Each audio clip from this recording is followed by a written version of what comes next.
Ang susunod na programa ay rated PG. Ito ay nangangailangan ng patnubay at gabay ng magulang para sa mga batang manonood.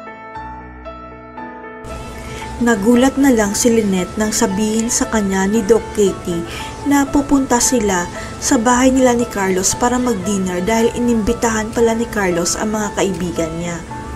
Sa isip ni Lynette, hindi man lang siya tinanong ni Carlos kung okay lang ba sa kanya at kay Katie niya pa nalaman na may dinner pala sa kanila at siya pa ang tagapagluto.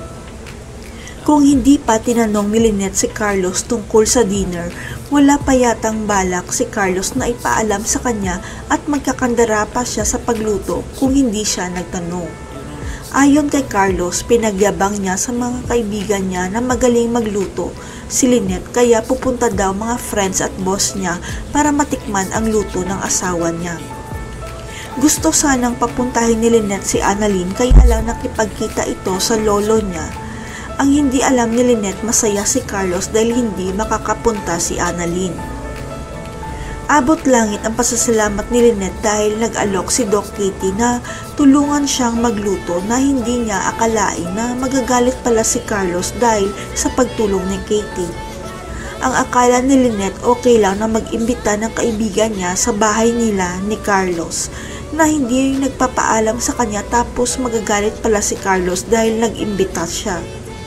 Sa isip ni Lynette, napaka-unfair naman sa part niya na okay lang kay Carlos mag-imbita ng friends niya na walang paalam tapos kung siya na mag-imbita magagalit si Carlos.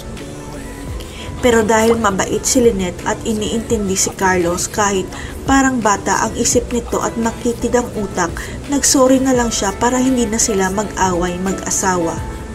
Ang hindi alam ni Carlos, unti-unting napapansin ni Lynette na parang ginagawa siyang katulong ni Carlos sa bahay nila at sunod-sunuran naman si Lynette para wala ng gulo.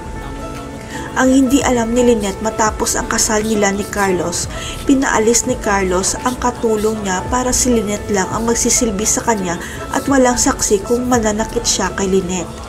Pero ang hindi alam ni Carlos, matatapos na ang kahibangan niya dahil inimbitahan pala ng medical director ng Eastridge ang totoong may-ari ng ospital sa dinner nila.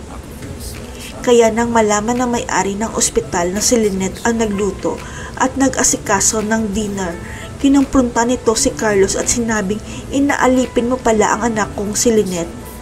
Malalantad na kaya sa lahat na si Lynette ang anak ng may-ari ng Eastridge. Pagsisisihan na kaya ni Lynette na pinakasalan pa niya si Carlos. Abangan.